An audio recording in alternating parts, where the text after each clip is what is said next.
Ассаляму алейкум. Бүгінгі видеода бытовой машинкаға арналған лапканың көмегімен потайной замок тігетін боламыз. Потайной замок жалпы бұйымдарда көйлектің алдында, жеңінде, юбкаларда кездеседі. Алдымен каналға тіркеліп лайк басуды ұмытпаңыздар және видеоны соңына дейін қараңыздар. Мен осындай юбкаға тігетін боламын замогымды. Алдымен осы замок тұратын жерін қосып тігіп аламын. Осы екі бетін, оң бетімен оң бетін беттестіріп, осы замок тұратын жерін ғана қосып тігіп аламын. Ол үшін замок тұратын жер бізде ара қашықтығы осылай өлшеп аламыз.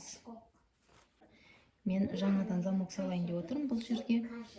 Сіздер өлшеп осы замокты примерно 1,5 сантиметрдей қалдырып, осы аралықты түзеу етіп тігіп алатын боласыздар. Міне қыздар, мен қосып тігіп алдым. Осы жерге замогымды орналастырып, бигіноғы астында қалады. Осы жерге осылай орналастырып алу қажетпіз. Түзеулеп, инемен түйрелейміз, немесе көктеп тігіп алғанымыз дұрыс. Мінекей, мен көктеп тігіп алдым. Енді мына жақтағы машинка тігісін сөгітіп тастаймыз. Лапкамызды машинкамызға орнатып аламыз.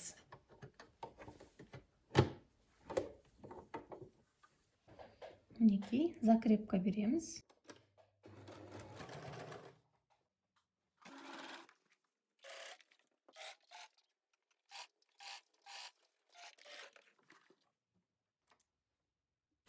Енді екінші жағында тура солай тігетін боламыз.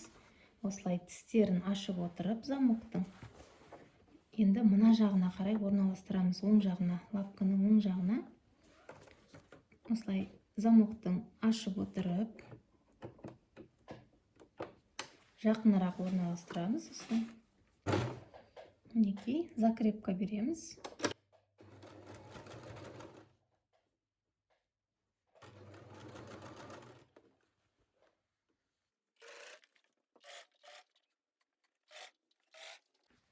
Мінекей, біздің юбкамыздың замогы дайын, осындай әдемі.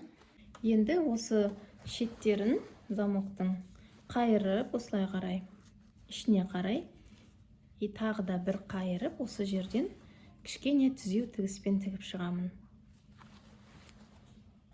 Мінекей қыздар, юбкамыз дайын болды. Осындай әдемі, мінекей тігіс. Кішкентай бір ғана лапканың көмегімен осындай замоктарды оңай және әдемі тігуге болады. Егер менің видеом ұнаса, міндетті түрде каналға тіркеліп, лайк басып, қолдау білдіруді ұмытпаңыздар. Алдағы уақытта басқа да пайдалы видеолармен бөлісіп отырамын.